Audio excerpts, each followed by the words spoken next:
Scroll TikTok sambil rebahan, niat sebentar malah keterusan. Topik ini bukan bercandaan, biar hidup gak penuh penyesalan. Assalamualaikum warahmatullahi wabarakatuh. Puji syukur kehadiran Allah Subhanahu wa Ta'ala atas limpahan rahmat dan karunia-Nya kepada kita bersama, sehingga pada kesempatan yang berbahagia ini, alhamdulillah kita masih diberi kesempatan untuk hidup yang sehat pada hari ini. Salawat berikan salam ditujukan kepada Nabi Muhammad SAW dengan untayan kata Allahumma salli ala Sayyidina Muhammad wa ala ali Muhammad. Pada kesempatan hari ini, izinkanlah saya menyampaikan judul pidato saya, yaitu dampak negatif seks bebas terhadap kesehatan mental dan kehidupan sosial. Di pidato ini, saya membahas banyak dampak negatif dan kerugian dari seks bebas di kalangan remaja, entah itu dari segi kesehatan, mental, ataupun pandangan dari masyarakat umum. Alasan saya memilih judul pidato dari dampak negatif seks bebas terhadap kesehatan mental dan kehidupan sosial, yaitu dikarenakan fenomena seperti ini sering kita jumpai di lingkungan sekitar kita sendiri, mau itu secara langsung ataupun melalui media sosial dan berita-berita yang beredar. Pergaulan bebas di zaman sekarang pasti sudah dianggap sepele oleh sebagian orang, apalagi di kalangan remaja. Banyak yang mengira seks bebas sebagai bentuk hiburan diri tanpa mereka pikir risiko dan dampak dalam jangka panjang yang akan mereka alami. Menurut Dr. Hasta Wardoyo, perilaku seks bebas di kalangan remaja berisiko tinggi menyebabkan kehamilan yang tidak diinginkan dan dapat menularkan penyakit seksual. Ia menegaskan bahwa seks bebas bisa merusak masa depan remaja karena banyak yang akhirnya putus sekolah, menikah di usia muda, atau mengalami tekanan mental. Selain itu, kurangnya edukasi kesehatan reproduksi menjadi salah satu penyebab utama maraknya kasus ini. Baiklah, sekarang kita masuk ke bagian faktor-faktor apa saja yang mempengaruhi remaja sekarang sampai mereka dapat terjerumus ke dalam penyimpangan seperti judul kita pada hari ini, yaitu seks bebas. Baiklah, kita masuk kepada faktor yang pertama, yaitu faktor dari dalam diri kita yang bisa disebut dengan faktor internal. Salah satu faktor utama pasti datang dari rasa penasaran yang sangat tinggi. Banyak yang awal cuma penasaran, pingin coba-coba, apalagi kalau sering dengerin cerita dari teman maupun media sosial. Terkadang ya, rasa penasaran ini biasanya nggak diiringi sama pemahaman soal risiko. Jadi orang-orang cuma memikirkan nikmat sesaat saja tanpa berpikir panjang. Mereka juga kurang mengontrol diri atau nafsu mereka sendiri. Di saat emosi, mereka nggak kekontrol. Mereka bisa gampang ke bawah suasananya. Contohnya, ini tidak jauh loh dari diri kita, apalagi di umur kita yang sekarang, yang bisa kita sebut sebagai labil. Apalagi kalau sudah soal percintaan. Sering banget terjadi logika kalah sama perasaan. Hal ini terjadi mengapa kita sebagai manusia, terutama para perempuan, bodoh dalam percintaan. Sekali saja pasangan kita meminta sesuatu karena kita sudah memakai perasaan bukan logika, kita akan terjebak di zona itu sendiri. Tidak dapat menolak ya karena perasaan itu sendiri, sehingga terjadi peristiwa yang tidak diinginkan. Ujung-ujungnya mereka berdua mendapatkan kerugian, apalagi pihak wanita yang paling sangat dirugikan pada kasus ini. Mereka tahu ini salah, tapi mereka mikir sekali doang kok gak apa-apa lah. Pola pikiran yang sangat bodoh ini bikin orang melangkah jauh tanpa sadar. Faktor karena kurang percaya diri juga termasuk ke bagian faktor internal. Demi dapat perhatian, kasih sayang, atau takut ditinggal pasangannya, akhirnya mereka melakukan hal yang tidak pantas tersebut. Masuk ke faktor eksternal, yaitu lingkungan pergaulan punya pengaruh yang sangat amat besar.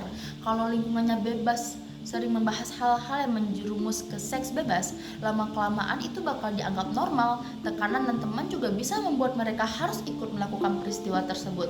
Setahu saya, seperti di Jepang, jika mereka belum pernah melakukan seks, mereka akan dibully karena mereka akan dianggap penakut atau tidak keren. Pengaruh media sosial seperti konten dewasa gampang sekali diakses oleh orang-orang. Banyak tontonan seks bebas yang ditayangkan seolah menjadi hal biasa dan hiburan bagi mereka, sehingga film seperti ini sudah melekat di pemikiran mereka dan mereka pun ingin mencoba hal tersebut. Selain itu, kurangnya pengawasan dan komunikasi dari keluarga juga menjadi faktor penting sering kalau rumah jarang ada obrolan terbuka soal pergaulan dan batasan. Anak-anak tersebut pasti akan mencari jawaban itu sendiri dari luar. Perlu kita ketahui, anak di usia kita memiliki rasa penasaran yang sangat tinggi dan labil. Tidak heran jika mereka tidak dapat menemukan jawaban dari keluarganya, pasti mereka akan mencari jawaban dari luar. Minimnya edukasi tentang seks bebas dan mental bisa saja mereka terjerumus ke hal buruk karena mereka nggak tahu risiko besar apa yang akan datang kepada mereka. Pada akhirnya mereka mengambil langkah yang sangat salah dengan alasan penasaran. Selanjutnya kita masuk ke dampak negatif. Kira-kira apa aja sih dampak yang terjadi apabila remaja sekarang melakukan seks bebas itu?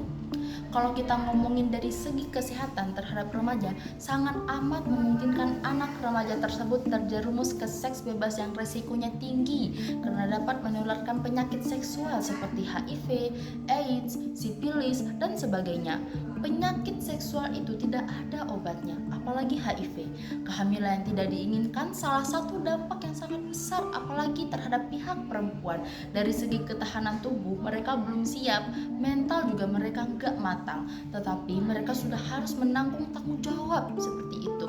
Sedangkan orang-orang dewasa saja ada yang stres sampai mengalami baby blues dikarenakan mental mereka belum siap, apalagi anak remaja. Kalau ngomongin dampak dari prestasi belajar, biasanya mereka cenderung susah untuk fokus di sekolah karena pikirannya entah kemana-mana. Mereka menjadi sering cemas, takut ketahuan, sampai stres mikirin masalah pribadi.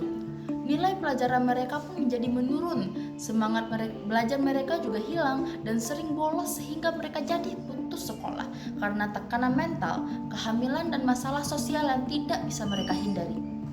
Adapun dampak orang-orang sekitar, terutama ke pihak keluarga, orang tua jadi merasa kecewa karena tidak dapat mendidik ataupun menjaga anak mereka. Bahkan mereka juga malu untuk menghadapi omongan para tetangga. Karena peristiwa ini, hubungan keluarga yang awalnya harmonis menjadi kacau dan rusak karena penuh tekanan. Di lingkungan masyarakat, anak remaja itu juga kena risikonya, seperti dijauhi teman-teman atau orang-orang, menjadi bahan ejekan dan gosip. Hal ini tentu dapat membuat kondisi si anak menjadi makin berat, dirinya tidak diterima oleh semua orang dalam kondisi yang mereka alami. Pada akhirnya, masalah yang awalnya hanya bersifat pribadi malah menjadi masalah sosial yang tidak bisa ditutup-tutupi. Nah, bagaimana sih solusi yang bisa kita berikan untuk anak remaja yang melakukan seks bebas tersebut? Solusi yang kita arahkan tentu solusi dari pihak keluarga yang terpenting, yaitu komunikasi. Orang tua seharusnya bukan cuma melarang atau memarahi, seharusnya mereka mendengarkan keluh kesah ataupun cerita dari anaknya. Anak butuh tempat curhat yang sangat dipercayai. Selain teman dekat mereka, kalau dari rumah saja mereka tidak bisa didengar, tidak menutup kemungkinan kan juga mereka mencari pendengar dari luar.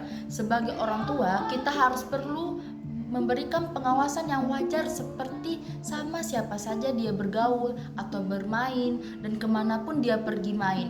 Itu sangat penting banget untuk mengawasi anak kita agar tidak terjerumus ke pergaulan bebas.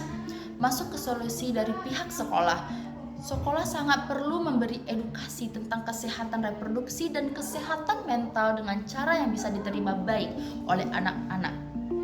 Sex education itu sangat penting, bukan hanya teori.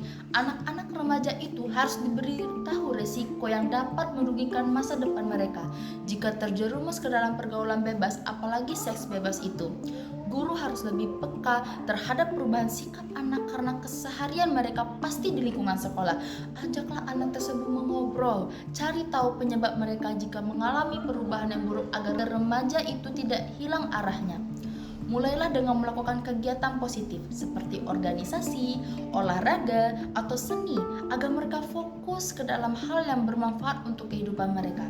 Kalau solusi dari pihak masyarakat, pasti tidak jauh dengan lingkungan yang peduli.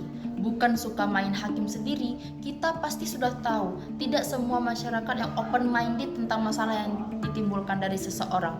Mereka pasti suka main hakim sendiri tanpa mendengarkan penjelasan dari satu pihak. Alangkah baiknya Masyarakat perlu mencari solusi dengan cara merangkul dan mengarahkan ke jalan kebenaran. Harusnya masyarakat melakukan kegiatan seperti pengajian, karang taruna, atau kegiatan sosial lainnya agar peluang anak remaja terjerumus ke dalam pergaulan bebas seperti seks bebas itu tidak ada atau berkurang.